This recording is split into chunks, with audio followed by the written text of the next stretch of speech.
Welcome back. If you've been following along, you watched me slowly turn this board I bought from Lowe's into a boat. In this video, I'm going to put the finishing touches on, like the handle, arrow rest, string silencers, even a little bit of leather work.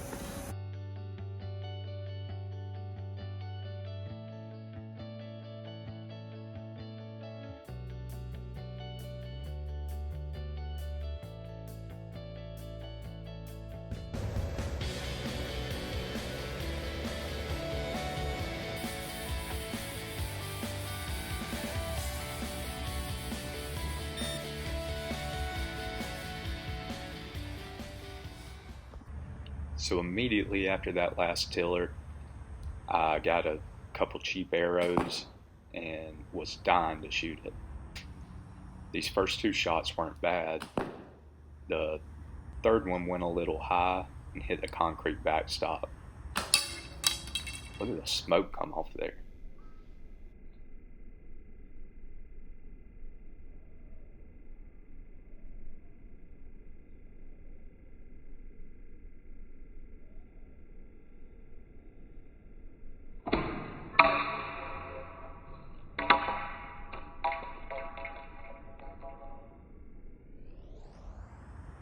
The next video is going to be about practice, but one thing that'll help a little bit is an arrow rest. It's not necessary, but it will make me feel a little more comfortable. I'm going to start by cutting into the side of the handle here. This spot was already marked from those original plans that I worked with. Gonna be careful not to go more than a third of the way through the side of the bow. Once I got that cut, I took my chisel and just started removing material from the top side there.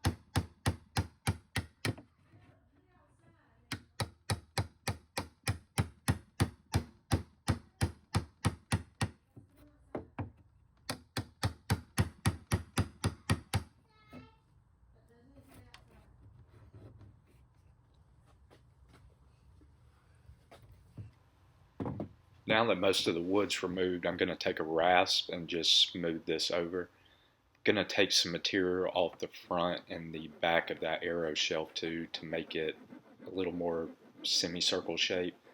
I think you'll get a better look at what I'm talking about here in a minute.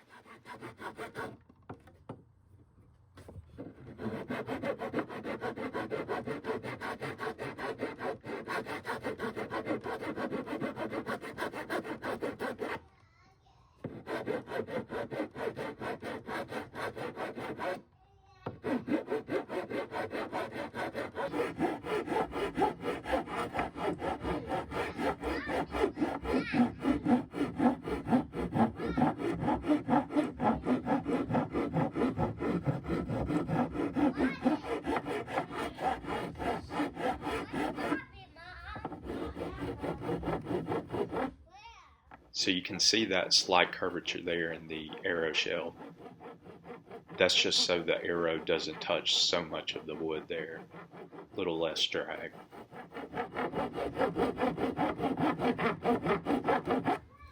Gonna do a little bit of hand sanding here, but other than that, the arrow rest is done.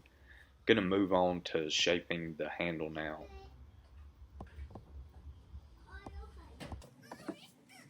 Just going to start with my chisel, taking off these sharp corners, smoothing it over a little bit. Also, where my thumb and pointer finger wrap around, I'm going to start making a kind of deep cut in that area so it shrinks down a little bit to the shape of your hand.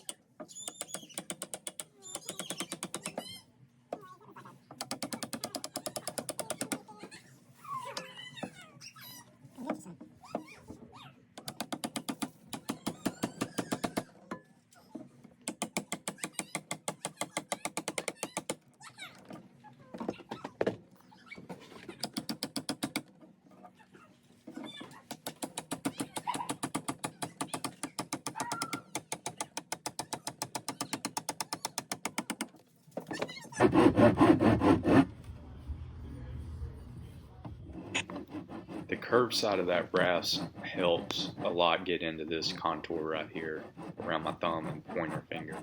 Spent a lot of time with the rasp here, and shot this time lapse not realizing you can't see any of the work I'm doing.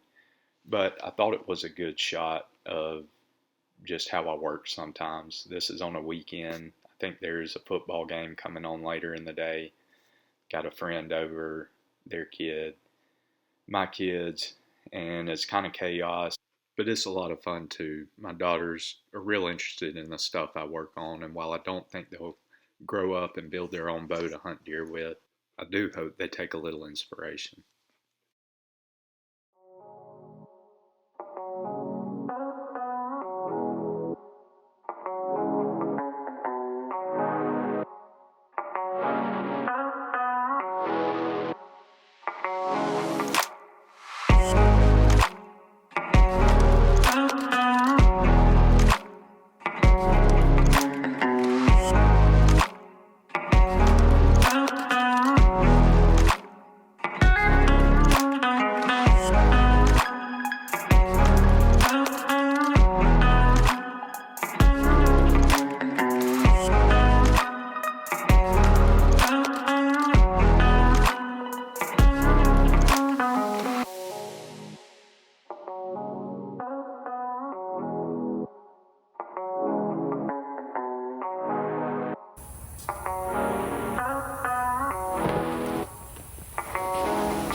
Wanted to cover the fiberglass on the back of the bow some way.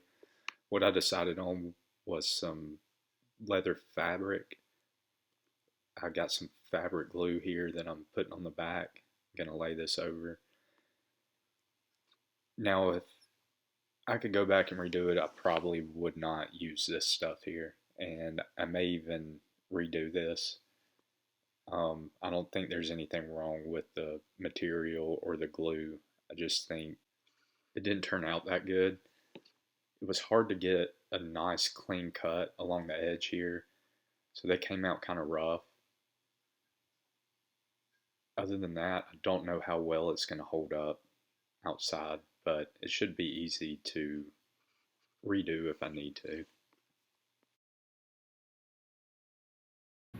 Using Rubia monocoat here to seal the belly of the bow is pretty easy stuff to use. 2 parts, mix it together, wipe it on, let it dry for a few minutes, and then wipe off the excess. Got some black paint in my airbrush, and I'm just hitting the edge of that fabric that I glued on the front to kind of blend it into the side.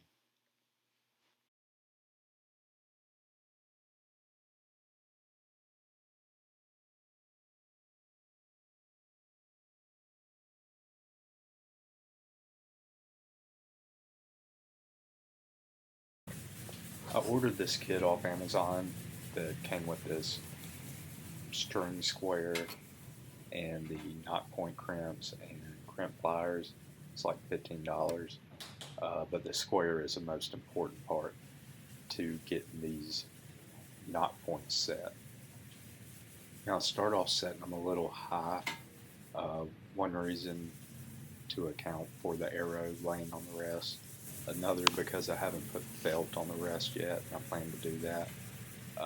But the last reason, and maybe the most important, is for tuning purposes. And I'll talk more about that in the next video where I do a little arrow tuning.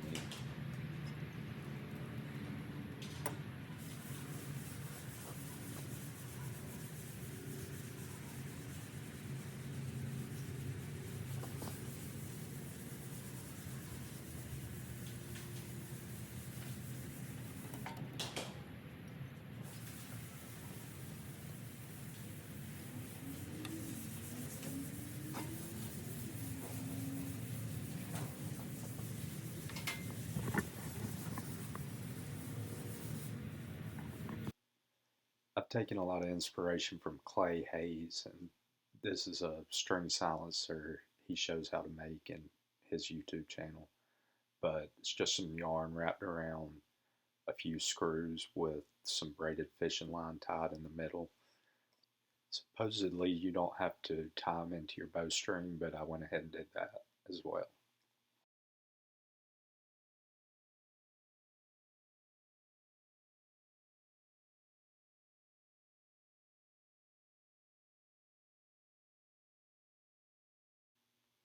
I'm going to wrap the handle with this leather cord to cover up where that fabric joins in the middle, but it also looks pretty good and it's a lot more comfortable too.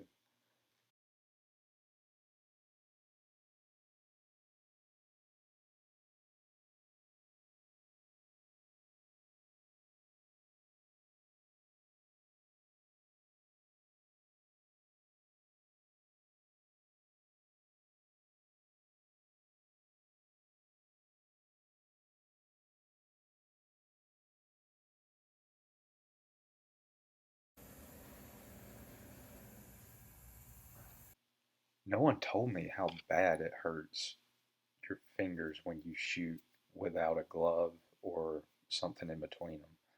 I was learning about that about the time I smashed that concrete pillar with that arrow.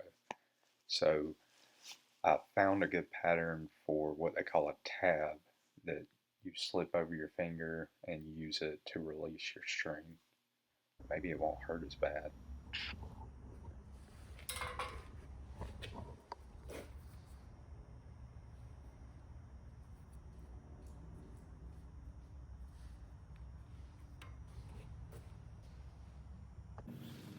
Now this fellow Donnie Bell at Creekwalker Trading makes some absolutely beautiful handmade quivers.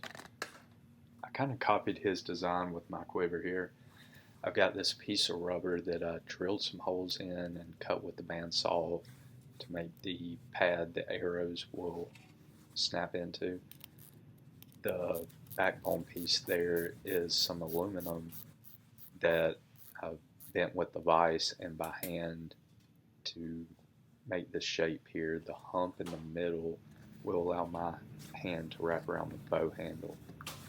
The hood is some leather that I've cut, dyed, and sewn together, and there's a piece of foam that'll push into there that the arrow tips will rest in.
There it is, my red oak self-made hunting bow.